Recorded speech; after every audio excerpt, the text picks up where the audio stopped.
What's happening, y'all?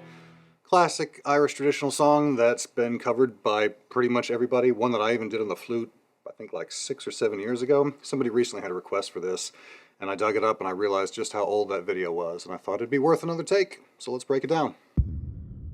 This is one of those songs that you'll find quite a few different ways to play it, quite a few different keys to play it. I've elected to go with E minor. I think it just sounds good. I think it fits the whistle pretty well. That's what I'm going with. I am using a D whistle because that's just how this whole thing works. Here's the basic melody. Let's break it down.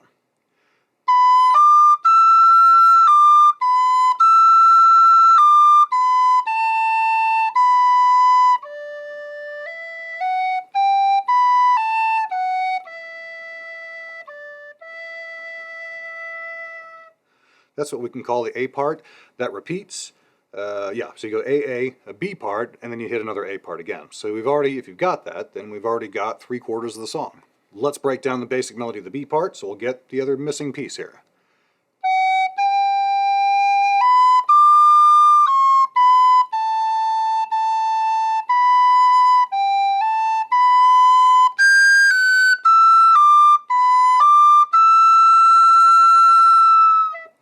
And then around again, once more for the A part, which we'll wrap up just so you get an idea how this thing finishes up again.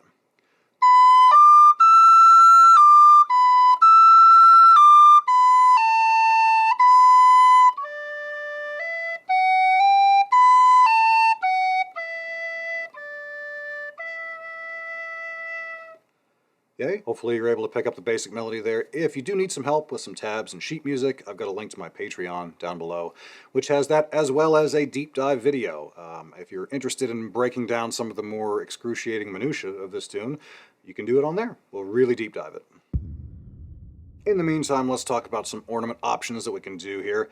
Right off the bat,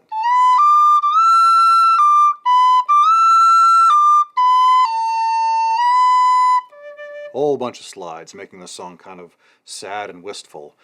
That's sort of option A.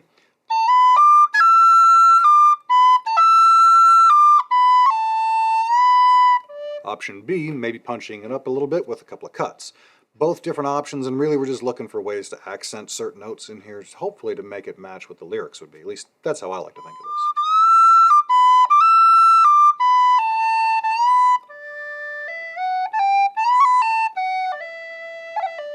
One thing I really like doing on that one to end the phrase is bouncing off of that low D.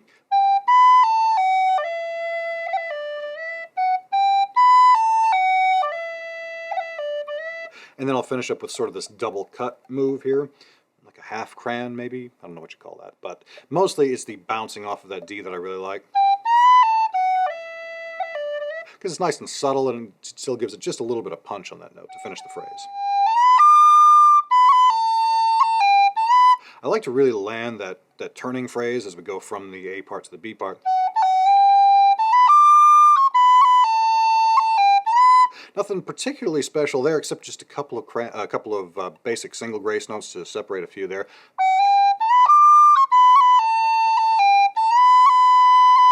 So you can just throw in a couple of those to separate what would be back-to-back Bs in this case.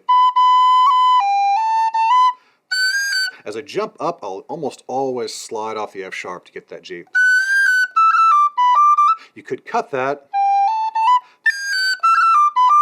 Again, the same concept there. Do you want it to be more punchy, or do you want it to be more, I don't know, sad and wistful there? So I typically will slide that because I really want to just kind of grind it into that note. And then as I come off that, I'll often double tap that F.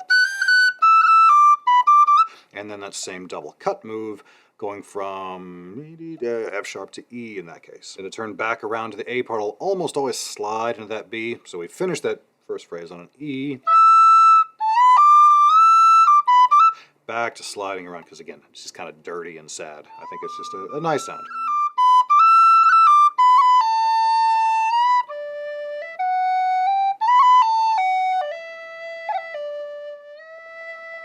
Then tapping that E to finish off, and then sliding into it to wrap up the phrase there.